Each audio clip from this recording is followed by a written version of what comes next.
The danger of marijuana consumption in adolescence. Marijuana use before the age of 18 can cause devastating brain damage. I personally have had a patient who is 16 years old, who was previously a bright student with aspirations to go to Harvard. This patient can no longer function in society, and her only abnormal test throughout her entire stay was a positive marijuana test. Marijuana can negatively impact those already suffering from mental health issues.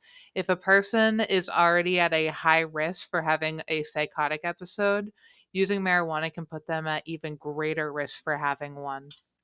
In addition to this, not a lot of research has been done on the specific topic because it's only recently been legalized in many states. The purpose of this research is to help educate adolescents on long and short term dangers of using marijuana. These dangers can include increased impulsivity and increased depression or anxiety in the short term, in addition to decreased cognitive functioning later in life.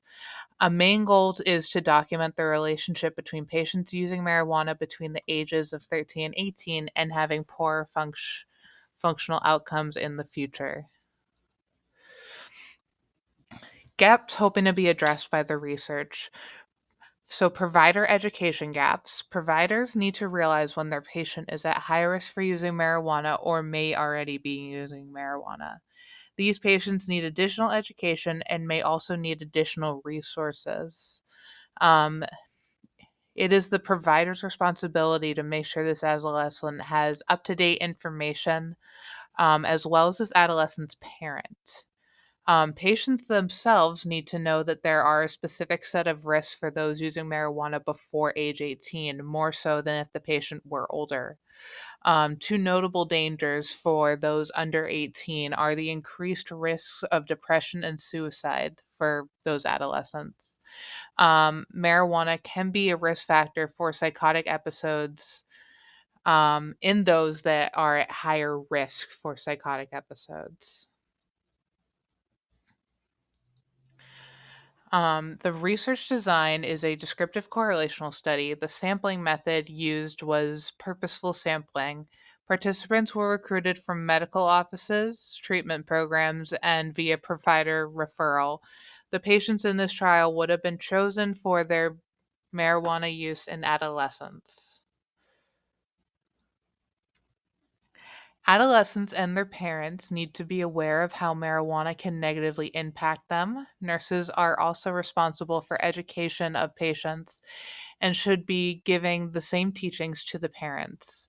Those who are educating patients on this topic should have a solid base themselves in order to answer any questions the patient may have.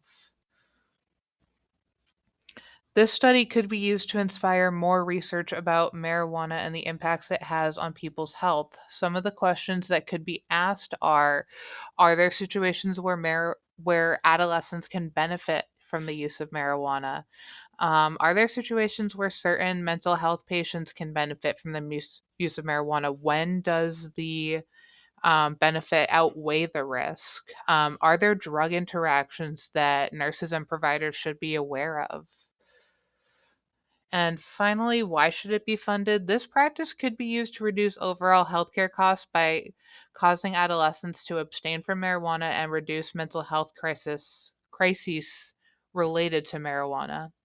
It's possible that a long hospital stay related to impulsivity from marijuana, related to depression from marijuana, related to anxiety could be prevented from education because some of these kids do not know that marijuana is going to cause this. They don't know that they have anxiety and they don't know that maybe they shouldn't be using this, but they do.